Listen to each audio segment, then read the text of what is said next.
താമരയിൽ പൂക്കൾ കുറവാണോ അതോ താമരയിൽ പൂക്കൾ വരുന്നില്ലേ? ഈ ഫെർട്ടിലൈസർ ഒരു പ്രാവശ്യം വെച്ച് കൊടുത്താൽ മതി. അപ്പോഴേ നമുക്ക് മനസ്സിലാകും അതിൻ്റെ റിസൾട്ട്. ഗാർഡൻ ടിപ്സിൻ്റെ പുതിയൊരു വീഡിയോയിലോട്ട് സ്വാഗതം. ഇത് നമ്മുടെ അമരിക് പിയോണിയാണ്. ഇതിൽ നിറയെ പൂക്കളാണ്. ഇതിൽ നിൽക്കുന്ന പൂവ് കണ്ടില്ലേ? അതിനോടൊപ്പം എത്ര മൊട്ടുകളാണ്! നിറയെ മൊട്ടുകളാണ്. ഇത് എൻ്റെ ടെറസിൻ്റെ മുകളിലാണ് നിൽക്കുന്നത്. ഇതുപോലെ ഒരു പൂവെങ്കിലും നിൽക്കുകയാണെങ്കിൽ നമ്മുടെ ഗാർഡൻ എന്തു ഭംഗിയാണല്ലേ! ഇതുപോലെ പൂത്തു നിൽക്കാൻ ഞാൻ എന്താണ് ചെയ്യുന്നതെന്ന് നോക്കാം. ഈ താമരയിൽ കണ്ടില്ലേ?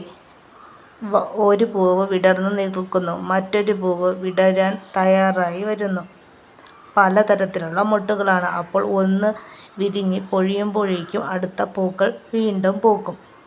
അപ്പോൾ നമ്മുടെ വീട്ടിൽ എന്നും ഒരു പൂവെങ്കിലും കാണും.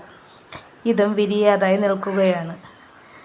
ഞാൻ വിരിച്ചു കൊടുക്കാമെന്ന് കരുതിയതാണ്. എന്നാൽ പിന്നെ ഞാൻ കരുതി വേണ്ട എന്ന്. നമ്മൾ വിരിയിച്ച് കൊടുക്കുന്നതിനേക്കാൾ അത് താനെ വിരിയുകയാണെങ്കിൽ പൂക്കൾക്ക് നല്ല വലിപ്പമുണ്ടാകും. തീരെ വലിപ്പം ഇല്ല എന്നല്ല, പക്ഷെ നമ്മൾ വിരിയിക്കുന്നതിനേക്കാൾ നന്നായിട്ട് വിടർന്നു വരും. താമരയിൽ വെള്ളം നിൽക്കുന്നത് കൊണ്ട് തന്നെ അതിൽ കൂത്താടി ഉണ്ടാകാനുള്ള സാധ്യതയുണ്ട്. അതുകൊണ്ട് തന്നെ നമ്മൾ ഇതുപോലെയുള്ള പായലുകൾ ഇട്ടുകൊടുക്കുക, അല്ലെങ്കിൽ മീൻ ഇട്ടുകൊടുക്കുക. താമരയ്ക്ക് നല്ല വെയിൽ അത്യാവശ്യമാണ്. ഇപ്പോൾ നല്ല വെയിലാണ്. ഈ സമയത്ത് മീൻ ഇട്ട് കൊടുക്കുകയാണെങ്കിൽ ഈ വെയിലിൻ്റെ ചൂട് കൊണ്ട് മീനൊക്കെ ചത്തുപോകും. അതുകൊണ്ട് പായലിട്ട് കൊടുക്കുന്നതാണ് നല്ലത്.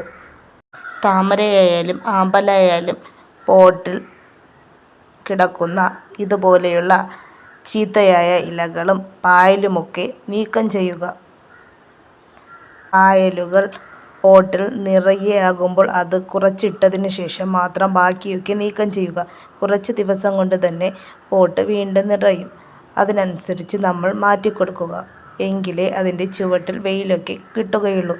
എങ്കിൽ മാത്രമേ നമുക്ക് ഇതുപോലെ നിറയെ പൂക്കൾ ലഭിക്കൂ. ഒരു സ്റ്റാൻഡിങ് ലീഫ് വരുമ്പോൾ അതിനോടൊപ്പം തന്നെ ഒരു മൊട്ടും വരാറുണ്ട്. താമരയ്ക്ക് ഞാൻ വെച്ച് കൊടുക്കുന്നത് 2 ആഴ്ചയിലൊരിക്കൽ ചാണകമോ അല്ലെങ്കിൽ DAPയോ അല്ലെങ്കിൽ എല്ലുപൊടിയോ വെച്ച് കൊടുക്കുക. സ്ഥിരമായി ഒരെണ്ണം വെച്ച് കൊടുക്കുന്നതിനേക്കാൾ നല്ലത് മാറി മാറി 2 ആഴ്ചയിലൊരിക്കൽ വെച്ച് കൊടുക്കുന്നതാണ്. നിങ്ങളുടെ കയ്യിൽ താമരയുണ്ടോ? അതിൽ ഏതൊക്കെ വളമാണ് വെച്ച് കൊടുക്കുന്നതെന്ന് കമൻറ്റ് ചെയ്യുക. ഞാൻ ഇന്നിവിടെ എടുത്തു വച്ചിരിക്കുന്നത് ചാണകപ്പൊടിയാണ്. കുറച്ച് ചാണകപ്പൊടി ഒരു പേപ്പറിൽ പൊതിഞ്ഞ് താമരയുടെ നടുക്ക് വെച്ച് കൊടുക്കുന്നു. താമരയുടെ ട്യൂബർ പോട്ടിൻ്റെ സൈഡിലാണ് ഉണ്ടാകുന്നത്. അതുകൊണ്ടാണ് നടുക്ക് വെച്ച് കൊടുക്കുന്നത്. താമര എങ്ങനെയാണ് നടേണ്ടതെന്നും ഇലകൾ കരിഞ്ഞു നിൽക്കുകയാണെങ്കിൽ എന്ത് ചെയ്യണമെന്നും ഞാൻ നേരത്തെ വീഡിയോ ചെയ്തിട്ടുണ്ട്. അതിൻ്റെ ലിങ്ക് ഡിസ്ക്രിപ്ഷനിൽ നൽകാം. ഈ വീഡിയോ നിങ്ങൾക്ക് ഉപകാരപ്പെട്ടു എന്ന് തോന്നുകയാണെങ്കിൽ നിങ്ങളുടെ ഫ്രണ്ട്സിന്, ഫാമിലിക്കും കൂടി ഷെയർ ചെയ്ത് കൊടുക്കുക. അതിനോടൊപ്പം ഒരു ലൈക്കും കൂടി. ഗാർഡൻ പരമായ വീഡിയോയ്ക്ക് വേണ്ടി ഈ ചാനൽ സബ്സ്ക്രൈബ് ചെയ്യുക. Thank you.